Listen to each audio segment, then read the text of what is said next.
welcome back to Stark Reality Garage. Hey, one of the projects I've been dying to do on the Jeep while I've got it in the garage is, and it's a part that hasn't broken yet, but I want to upgrade before it does when you're talking about a Jeep that's as old as mine, and that is the 4x4 lock on the axle for the front axle.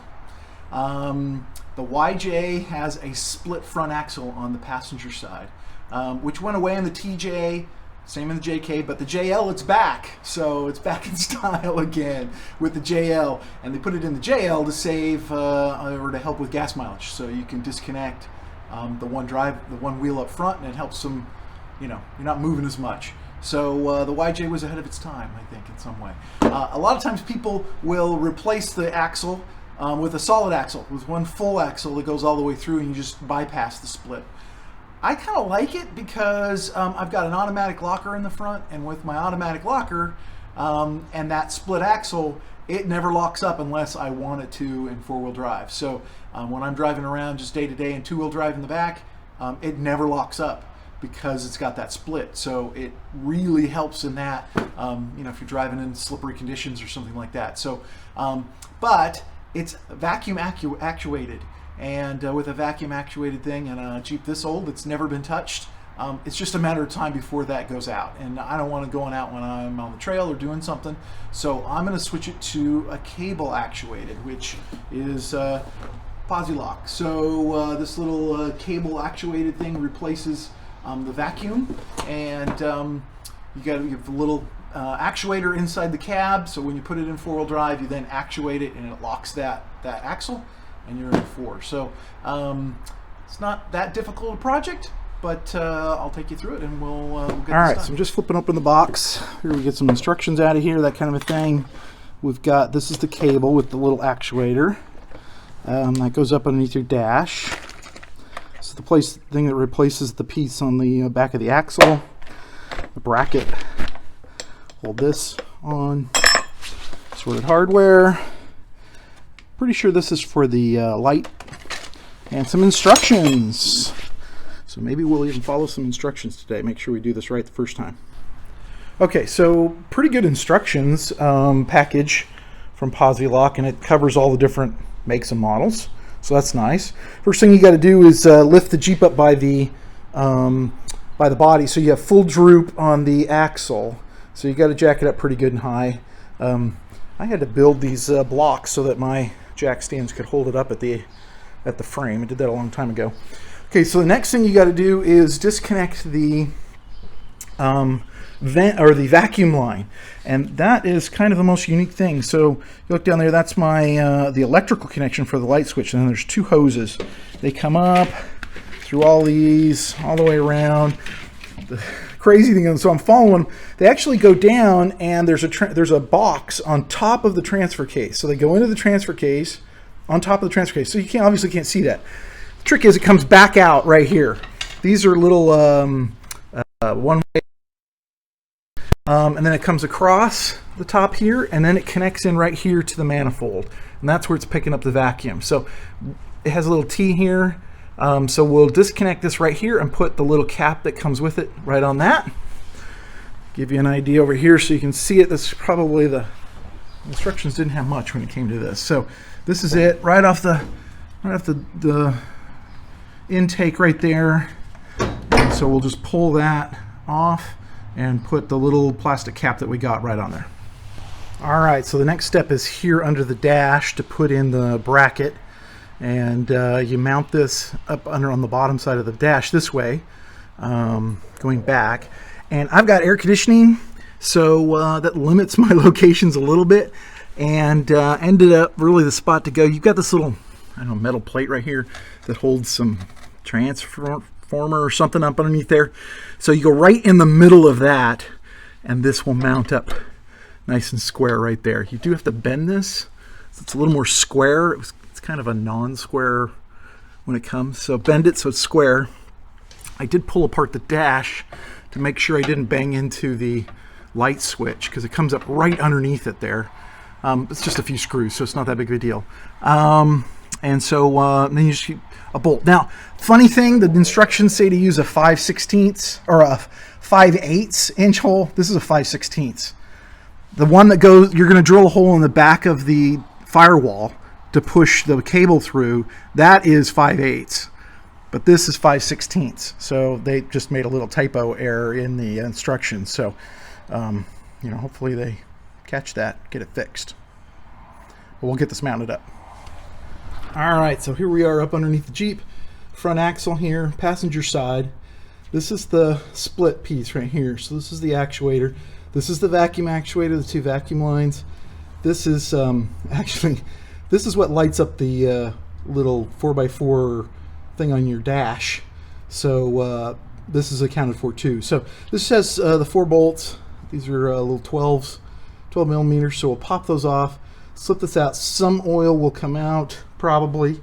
Some of it usually settles in there. And now I doubt this thing's ever been opened since this car's been around, this Jeep's been around. So hopefully they come out nice and easy. You never know. All right, so we go. I just took out the top 2. They came out real nice and easy, which is great. I think these will pop pretty easy too.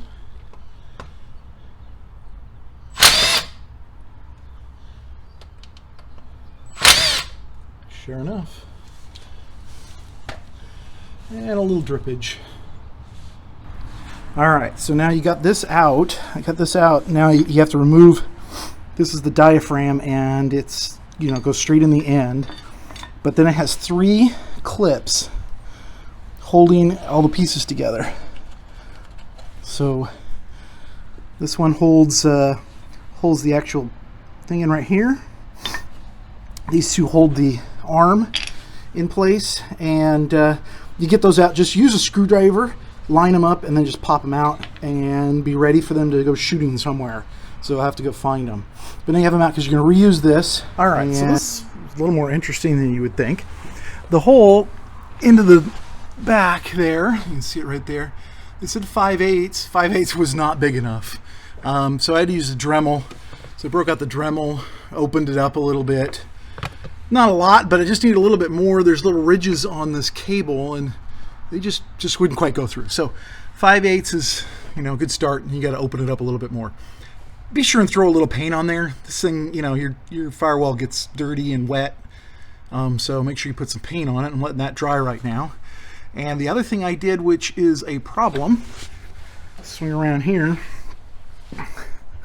Got my water fluid tank out, so you can see it here.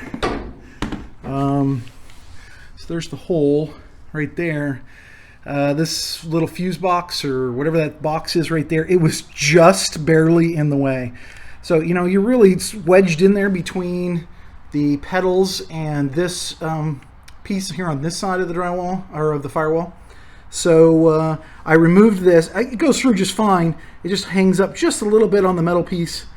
So I'm going to pull it all through, and then I'll mount this back up. So it'll be fine when I get all done. But one more little thing you got to take care of, you know, make it work. All right, so I've got the cable fed through. You kind of feed it up over the top, and then in front of the engine down to the front of the axle. And then you put the fork in. There's 3 little clips that come in the kit. Put that in. You've got the end pieces put in. You put those in. You got to use some RTV to get those to seal up nice. Then you screw in the post here on the end. So the instructions are pretty good. They explain it all to you. It's not complicated. Then you do some adjusting. You have to adjust this so that it, you know, obviously moves the fork the right distances. And you do that by turning the whole unit on this threaded part here, and then you have this lock nut to lock it down when you get it set up right. And again, the instructions kind of show you how to do that. So I'm now at the point to start putting this thing together, and we'll get it done. All right, so here we are back down underneath. I've got it all put together. So the last things you got to do, obviously screw the 4 bolts in. It comes with a gasket, so you get the gasket. And then once you've got the prongs, fork on there right, you can then tighten up the 4 bolts, and then you do the lock nut on it. And there's a little filler nut that goes in there, I guess you'd call it. I guess you can fill from this if you really needed to. And then you do up your electrical connection. So the little electrical wires. With this one, because it was already had the electrical switch, not a vacuum switch, I just had to cut the connector off and then just they sent it a couple little connectors, put them on there, and tie it on. Top end stays the same. So then the other trick, I think, you got to make sure you look at this. Now you're at full droop right now, so you got to look at that cable and figure out how to put it so that it stays out of the way. So I did zip tie it in one spot. I think that'll work, but I think after I drop it down, I'll take a look at it and make sure that the cabling goes through all right, and I'll show you from up on top as well. All right, so here's the cable. Hopefully I don't get too much glare or anything. Obviously it comes out of the firewall, comes here past the water bottles, past the brake thing booster there. Down here, you got to watch out for the steering rack, but I've got it kind of coming down and then zip tied onto, I think that's a, I don't know what that is. It's down there that it zip tied on pretty good, but that gave it a nice kind of smooth bends. I maybe could have done it and come along and gone underneath the air box and down. That may have been a good way to do it too, but I didn't really think about it. Now it's a little too late. So unless I have some kind of big issues, I think this will work. Now from inside, to activate it, you just push the button and pull it out, and it's on. Push the button, push it in, it latches down, and you're done. So in order to test this, we turn the car on, just to the on, then we put it in four-wheel drive, and now we activate the button, and sure enough, the four-wheel drive light comes on. And if we go outside, come around to the passenger side wheel, it locks up. Boom, there, it's locked up now. Like you always have to do, you have to move it a little bit to get it to engage. So now it's engaged, and we've got four-wheel drive. So I am pretty good. Now the last bit, clean up all the various assorted tools and drop this thing back down onto its wheels, and one project is down. So kind of excited about this. It certainly wasn't broken, but I knew sooner or later this thing would be an issue and might go out, and so with that vacuum system, so it's kind of a good one to get out of the way. Now I don't have to worry about it.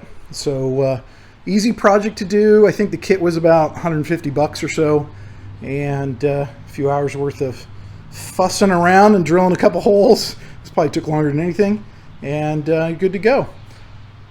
Have a great one. Thanks for watching.